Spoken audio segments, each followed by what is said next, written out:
এখন তো কই আইন আদালত আলোচনা করা নাকি যাবে না, বসাই যাবে না, কথাই বলা যাবে না, আদালত কখন এর রায় দিবে তার জন্য অপেক্ষা করতে হবে। হ্যাঁ, কোথায় গেল সেই অহংকার? এত মৃত্যু, এত সংঘাত, এত রক্তপাতের পর হুঁশ হলো? জি, সত্যি লজ্জা লজ্জা। খবরের শিরোনামটা দেখি দর্শক এই কথাগুলো উচ্চারণ করলাম। আন্দোলনকারীদের সঙ্গে আলোচনায় বসছে সরকার, বিচার বিভাগীয় তদন্ত কমিটি গঠন। কোনোই দরকার ছিল না। আরো এক সপ্তাহ আগে হামবড়া ভাব পরিত্যাগ করে অহংকার দম্ভ না রেখে যদি শিক্ষার্থীদের সঙ্গে বসা হতো, তাহলে ঢাকা বিশ্ববিদ্যালয়, জাহাঙ্গীরনগর বিশ্ববিদ্যালয়, জগন্নাথ বিশ্ববিদ্যালয়, বিভিন্ন বেসরকারি বিশ্ববিদ্যালয়ে যে ধরনের মৃত্যুর খবর আসছে, আজকে উত্তরার 2 জন, এগুলি দরকার ছিল না। সরকার অন্তত এই জায়গা থেকে বোঝা উচিত তার অবস্থানটা কি, তার পায়ের তলায় মাটি আছে কি নেই। তাদের দাবি তো যে তারা জনগণের ভোটে নির্বাচিত, কোন দল না আসলে ওইরকমই ভোট হয় আর ওইরকমই নির্বাচিত সরকার দাবি করা যায়। দুঃখজনক। গত কয়েকদিন থেকে বারবার বলে আসছি আলোচনা আলোচনা আলোচনা, সংলাপ সংলাপ সংলাপ। কে না বলছে?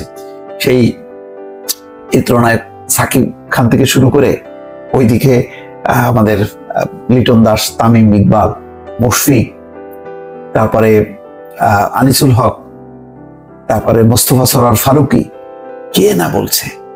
না, সরকার পাত্তাই দিচ্ছে না যে আন্দোলন করুক, হয়রান হোক, তারপরে দেখা যাক।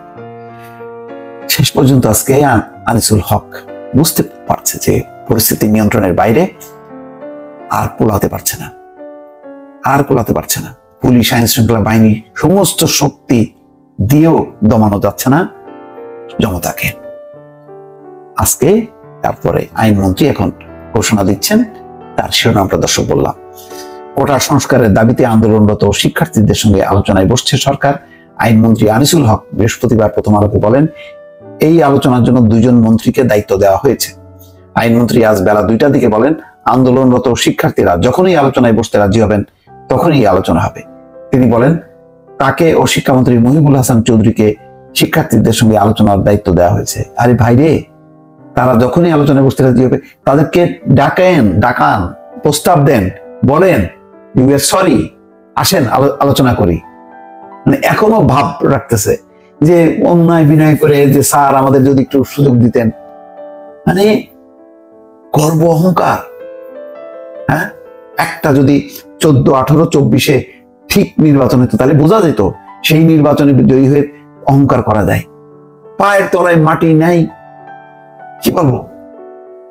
মানে তারপর অহংকার, নির্বাচিত, মানে ক্ষমতায় আমি পুলিশ টুলিশ দিয়ে, প্রশাসন দিয়ে জবরদখল করে বসে আছে, তারপরও আবার যেখানে লজ্জা পাওয়ার কথা সেখানে তারা অহংকার করছে।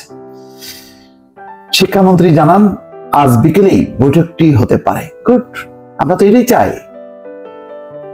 শিক্ষার্থীদের আন্দোলন চলাকালে গত মঙ্গলবার দেশের বিভিন্ন জায়গায় সংঘর্ষে 6 জন নিহত হয়েছে। আজকে কয়জন নিহত হয়েছে? এই ব্যাপারে হাইকোর্টের বিচারপতি খন্দকার দিলুরুজ্জামানকে দিয়ে বিচার বিভাগীয় তদন্ত কমিটি গঠন করা হয়েছে বলে জানান আইনমন্ত্রী।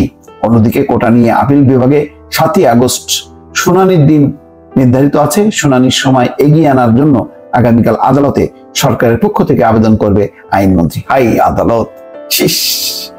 এইরকম মৃত্যু, রক্ত দেখেও তাদের সোমোটো রুল দেয় না।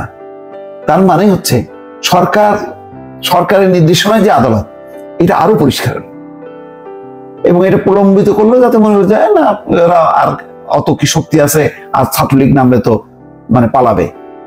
ওবায়দুল কাদের তো সেরকমই উস্কানি দিয়ে নামালো, যার জন্য সোমবারে এই সংঘাত। বললো যে ছাত্রলীগই যথেষ্ট। কি রাজাকার রাজাকার স্লোগান দিছে, রাজাকারের স্লোগান, আর তারা কোটা সংস্কারের দাবি আদায় করতে চায় না বুঝে একটা স্লোগানের অপব্যাখ্যা দিয়ে পুরো পরিস্থিতিটা কোন দিকে নিয়ে গেল। এতগুলো প্রাণ ঝরলো। আবু সাইদ একটা নিরীহ, কত দরিদ্র ঘরের, যে চাকরি চাইছে আমার ছেলে পোলা, তাই জন্য তাকে মেরে ফেলতে হবে। মানে সোজা সরল মানুষ সেইভাবে ব্যক্ত করলো। এখন যাক, তারপর বলবো শুভবুদ্ধির উদয় হয়েছে। যত দ্রুত সম্ভব অহংকার পরিত্যাগ করে তাদেরকে নিয়ে আলোচনায় বসে সমাধান করা উচিত। এখন তো কই আইন আদালত আলোচনা করা নাকি যাবে না, বসাই যাবে না, কথাই বলা যাবে না, আদালত কখন এর রায় দিবে তার জন্য অপেক্ষা করতে হবে। হ্যাঁ, কোথায় গেল সেই অহংকার?